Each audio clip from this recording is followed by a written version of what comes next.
Assalamualaikum warahmatullahi wabarakatuh. Selamat pagi anak-anak semua. Bagaimana kabar kalian hari ini? Semoga kalian semua dalam keadaan sehat ya. Anak-anak, pada kesempatan kali ini kita bersama-sama akan belajar masih di tema 1, indahnya kebersamaan, untuk subtema yang kedua, kebersamaan dalam keberagaman, pembelajaran yang keempat. Anak-anak, materi apa saja sih yang akan kita pelajari pada kesempatan kali ini? Yang pertama, kita masih akan belajar mengenai gagasan pokok dan gagasan pendukung.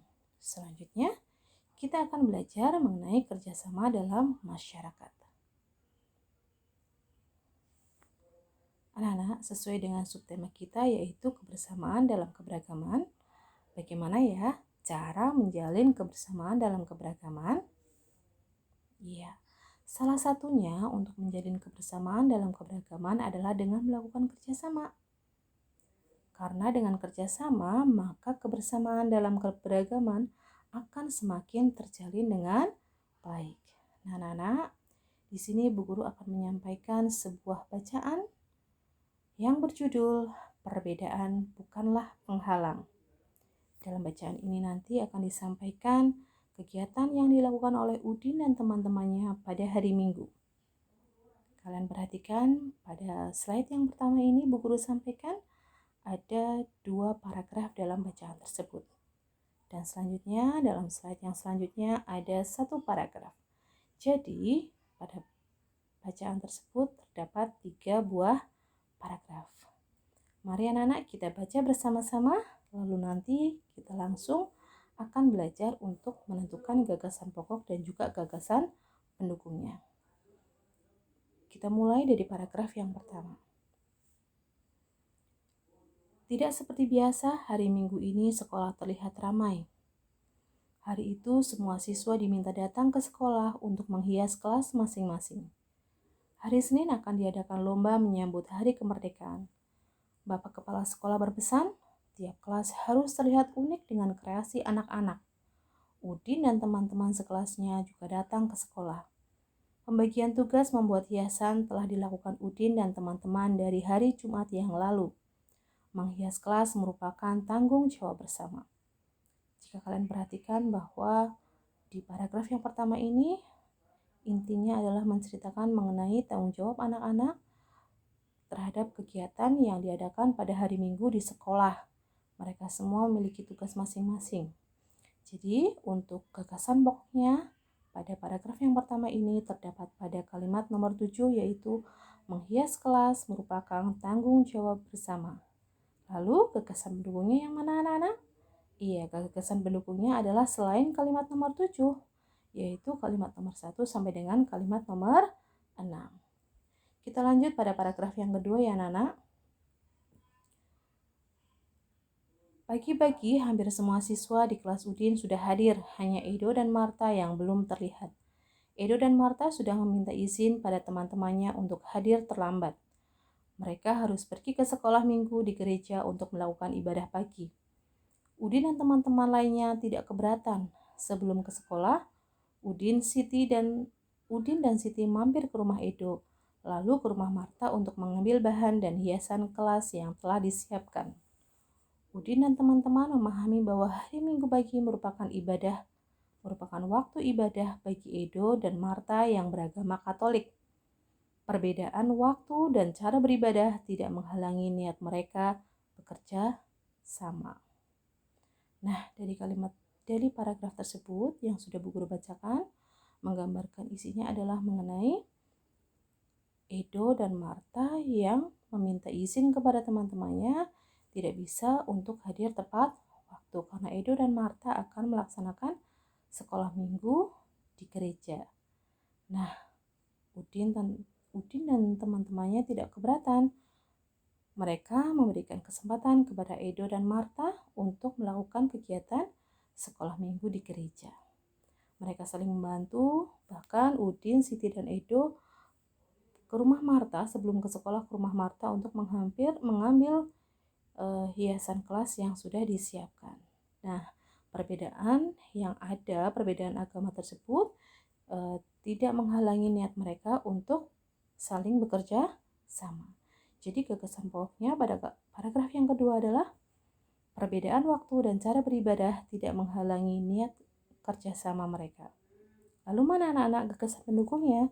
Gagasan pendukungnya ada di kalimat nomor 1 sampai dengan nomor 7. Kita lanjut pada paragraf yang ketiga ya anak-anak.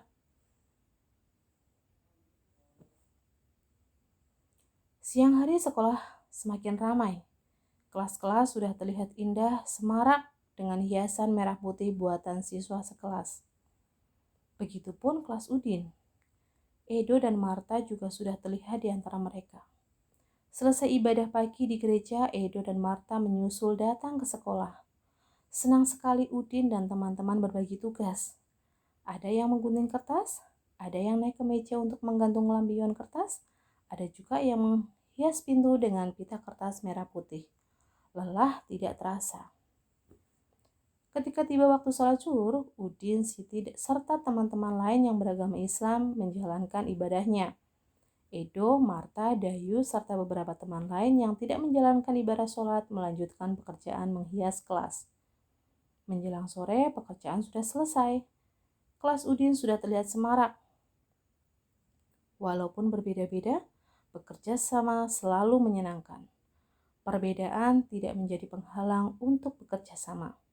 Nah, anak-anak, dari paragraf yang sudah Bu Guru bacakan tadi, itu menggambarkan mengenai kegiatan kerjasama yang dapat berjalan dengan baik walaupun mereka memiliki agama yang berbeda-beda, memiliki waktu ibadah yang berbeda-beda. Jadi, untuk paragraf yang ketiga ini gagasan pokoknya ada di kalimat nomor 14.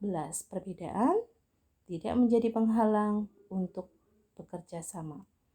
Lalu gagasan pendukungnya adalah kalimat nomor 1 sampai dengan nomor 13. Selanjutnya anak-anak, masyarakat Indonesia sangat terkenal dengan kebiasaan bekerja sama. Bahkan kebiasaan bekerja sama ini sudah menjadi ciri khas dari masyarakat Indonesia. Nah, kita harus bekerja sama dengan siapa saja dan di mana saja. Ya, Nana, ketika kita melakukan kerjasama, kita harus bisa bekerja sama dengan teman ataupun tetangga yang berbeda suku bangsa, berbeda agama, berbeda kebiasaan. Kita harus bisa bekerja sama dengan siapa saja dan di mana saja. Kita harus bisa bekerja sama di lingkungan rumah, lingkungan masyarakat maupun di lingkungan sekolah. Nah, anak-anak, sekarang Bu Guru akan memberikan contoh beberapa kerjasama yang dilakukan dalam lingkungan masyarakat. Yang pertama adalah ronda malam. Nah, ini biasanya dilakukan oleh bapak-bapak yang dilakukan pada saat kegiatan tersebut dilakukan pada saat malam hari. Kegiatan ronda malam ini dilakukan untuk menjaga keamanan lingkungan pada saat malam hari. Nah, selanjutnya ada kerja bakti. Nah, di situ biasanya dilakukan kerja bakti tersebut untuk menjaga kebersihan lingkungan di sekitar rumah, ya. Itu dilakukan oleh anggota masyarakat. Nah, selanjutnya yang ketiga adalah gotong royong. Di sini ditampilkan gotong royong membuat pos kamling. Jadi di situ bapak-bapaknya melakukan gotong royong untuk membangun pos kamling. Kemudian ibunya ikut bekerja sama dengan menyiapkan air minum dan juga makanan untuk bapak-bapak yang sudah melakukan gotong royong. Selanjutnya anak, di sini ada lagi kerjasama untuk merapikan lingkungan, membersihkan lingkungan. Ya, anak. Dan yang selanjutnya di sini adalah kerjasama untuk memasang bendera ataupun umbul-umbul. Nah, sebentar lagi kan kita akan memperingati Hari Kemerdekaan Republik Indonesia. Biasanya di lingkungan masyarakat kita, di sekitar kita, biasanya akan memasang umbul-umbul, akan memasang bendera-bendera dan juga pengecatan-pengecatan di sekitar jalan. Nah, itu biasanya dilakukan ketika akan mendekati hari kemerdekaan. Nah, itu bisa dilakukan dengan gotong royong sesama anggota masyarakat.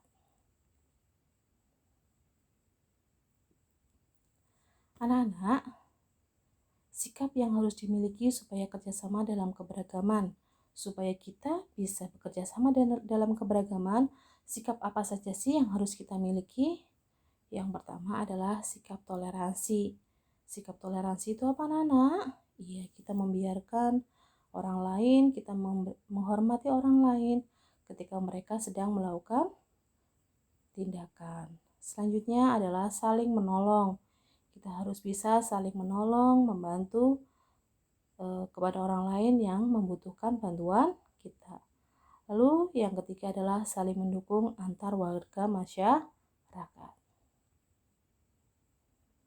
Nah, anak-anak, di sini Bu Guru sudah menampilkan salah satu contoh kerjasama, yaitu gotong royong.